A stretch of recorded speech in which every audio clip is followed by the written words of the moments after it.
Welcome back to the channel. So this week I thought we'd just do an update on where we are with the Takom Tiger. So I've had a little bit of time to get the paintwork up together.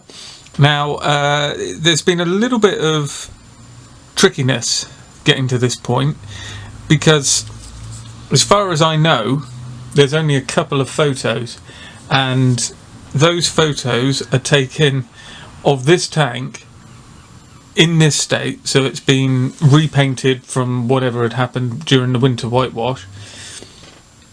Autocarriers is stood there, but it's under a load of trees, so there's a load of dappled shade on it, so you cannot see where the camouflage is.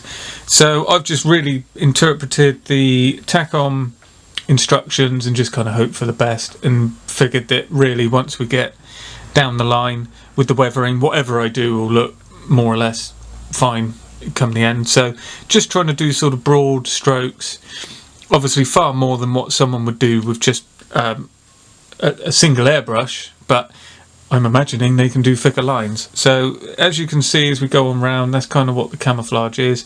No idea anywhere about what the pattern is on the top, so we've just gone for it as it is, and I'm pretty happy with it, to be honest. It's all right. It's okay. Now, as we're in paint, I've noticed a couple of things I'm not particularly happy with. One is the join on the muzzle brake. I'm going to leave it as it is for the minute. It's an easy fix because it's super glue, and to plastic I can just, if I just twist this, I'm sure it'll just shatter the super glue and come off. And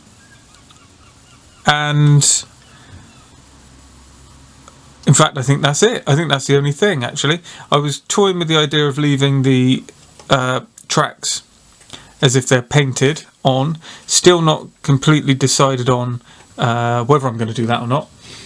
But I've got them painted as if I need to do that. You can see that I've painted them on the vehicle. The figure I'd already painted, and now I've stripped it back again because it was just, well, if I'd shown you a picture of it, it was a pathetic attempt, to be honest. What I was trying to do is emulate a slightly older technique of painting oils over an acrylic base.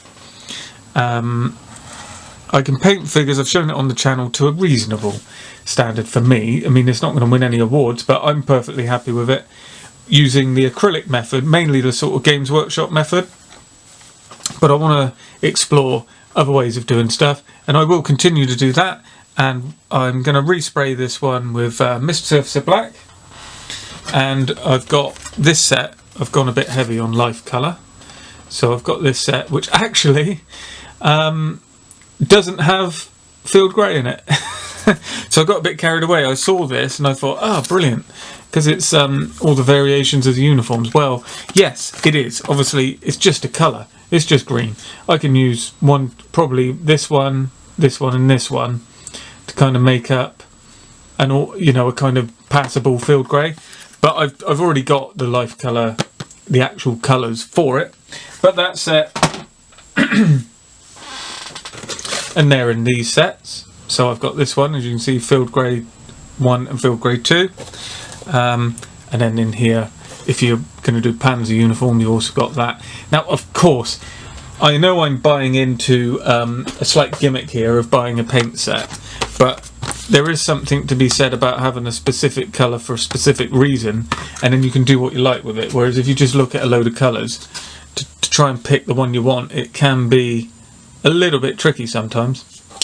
Technically, the idea behind it is you use those Life Colour paints. This is for me. You can use any paint. You could use any paint you want to give you a base coat, and then you use your oils to shade.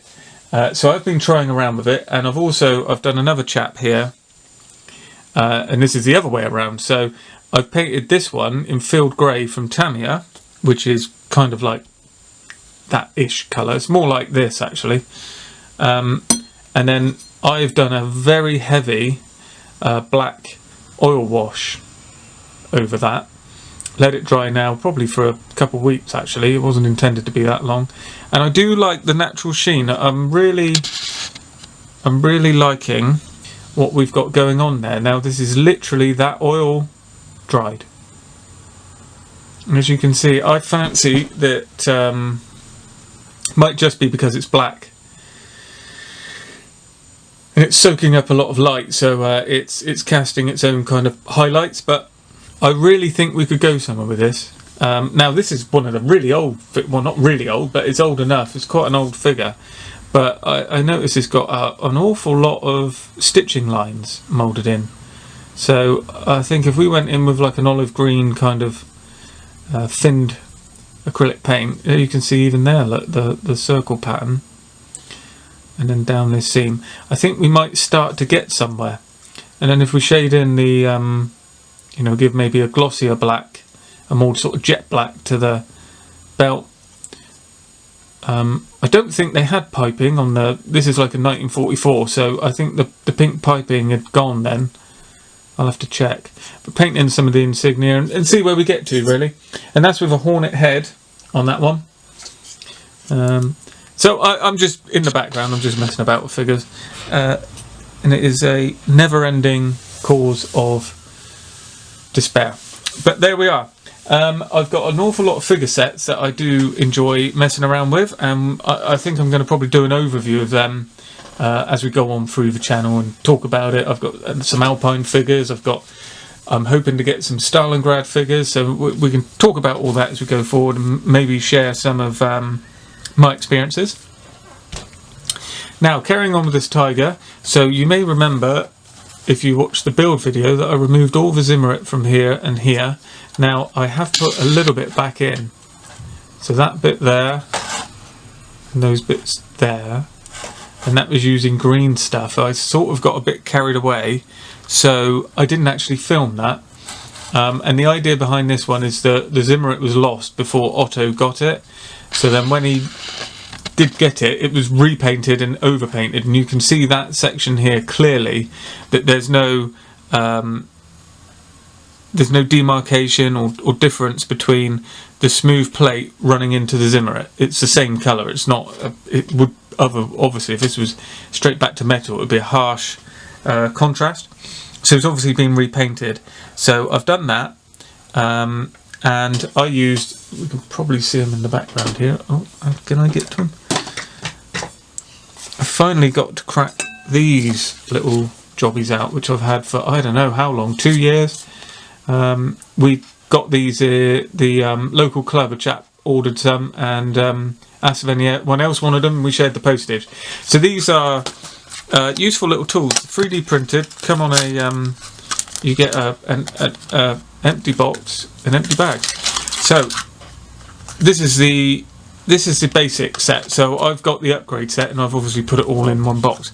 So this basic set, I don't even know, I presume you can still get these, comes with the handle and 2 sizes of Zimmerit and the wheels. And then this set extends that with the same sizes, so you can still use them across the scales, but you've got different, so you've got the waffle patterns and you've got different rollers as well. And then that all goes in here. So it comes as usual on a 3D printed, what's that called? God, I did know. That is called, who knows? Support. There we are. So that's the supports, and it's actually on a base. And you can see the pattern there, or patterns. So you've got waffle pattern, normal pattern. These are the like bits that go in the middle, and you've got wider patterns. Oh, a slightly sideways pattern there. That's unusual. And then these are the bits that I was using. So this is the handle. Comes in 2 parts. You get these screws. This is the company, obviously. And with that washer, you can see a bit of green stuff left in it. It actually goes on really nicely, and you just roll it on up through your putty.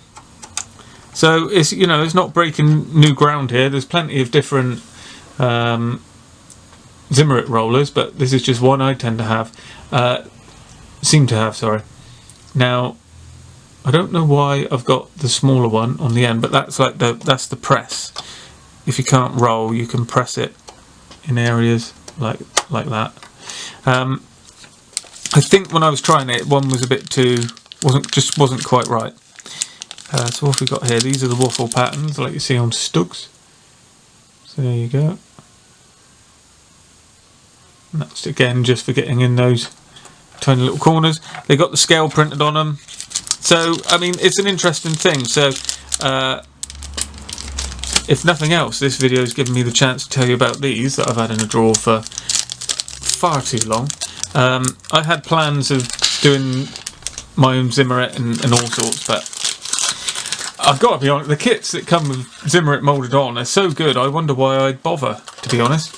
Unless it's a vehicle I really want to do, and I haven't found one yet that I can't get or base off of a model that's already got the Zimmerit on. So for me that's good enough, because I mean I don't really want to build like 5 different Panthers or even Tigers, you know. I only really want to build 3 or 4, and most of them are the early ones, so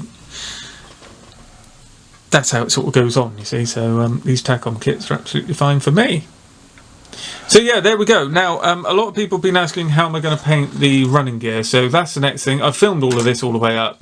And I think what I'm actually going to try is maybe with some post-it notes, just pop it in there and just spray some black and just try and mask the wheels and mask this, and then just spray in there with a bit of black just to make it easier. But to answer the question, what I would usually do is brush paint this with a brown black. And I think it's literally called that from AK. It's brown black. That's my new favourite track colour. And I just paint in there as much as I can with quite thinned and a wide brush, and I just go on in there with a wide brush, thin paint, and I'll work my way around, and then I just detail paint the guide horns in and around there. And it sounds like it's a ball ache, but it's really so much simpler than you think it would be. I don't worry about trying to get in behind those sprockets there. I'll just catch that in the weathering and make sure it's got a bit of mud in there. And then I just paint the tyres. And then that would be like a rubber black, so there's some contrast. Again, not worrying too much. Also, I would tend to put over a lacquer-based varnish, usually a gloss or a semi-gloss, because then if I get the and I do it in around the whole area, if I get any of the acrylic paint that I'm using on areas I don't want, I can just use acrylic thinner just to wipe it off, and it won't hurt the varnish. And it's as simple as that. And that's how you can get around some of this stuff.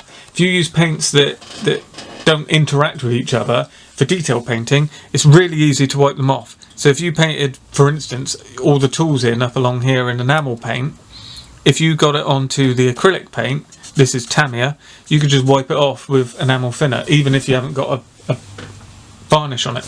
So hopefully that's a useful bit of information. Now the paint, this scheme is these 2 colours here, 88 and 89, thinned with cellulose Mr. Levelling thinners, and sprayed on as best I can. Now I did a little bit of work with this. I didn't just spray it on neat. I did a bit of work trying to break it up a little bit with some pre-shading, some sort of modulation, things like that, but whether that shows I don't know.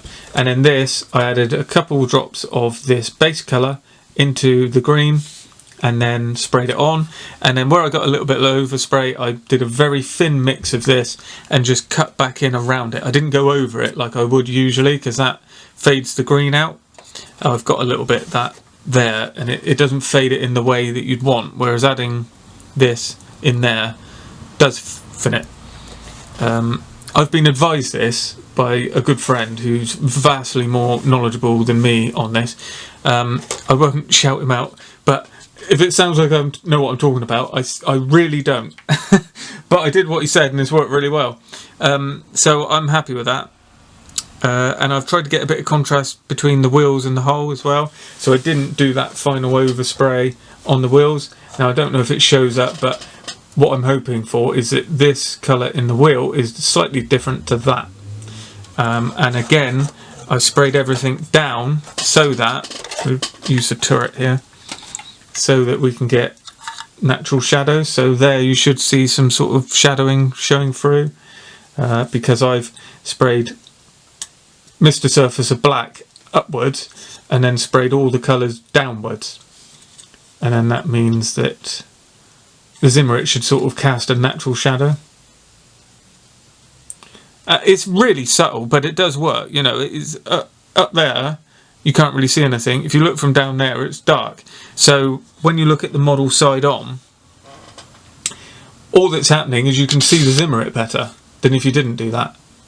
It's really subtle, but it's darker underneath, lighter on top, therefore it's forcing a highlight, which is then forcing the shadow. So when you look at it, you see the recesses more pronounced. I guess that's a simple way of looking at it.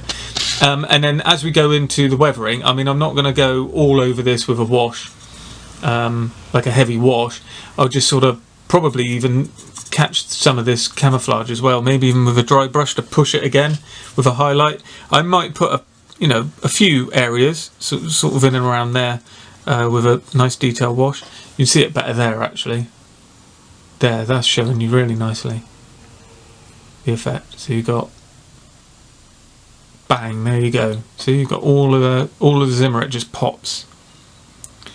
And that's fine. You want that sort of doing that sporadically. You don't want it, being uniform.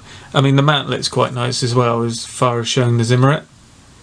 And some of our weathering work's already done. Now, if we painted that from this angle, we'd have to go on in here with a wash then. So it's just thinking about how things work naturally, really, and trying to replicate it. You can still see that gun breech in there. It's quite a nice chunk of gun in there, but with a figure on the top, you don't see it.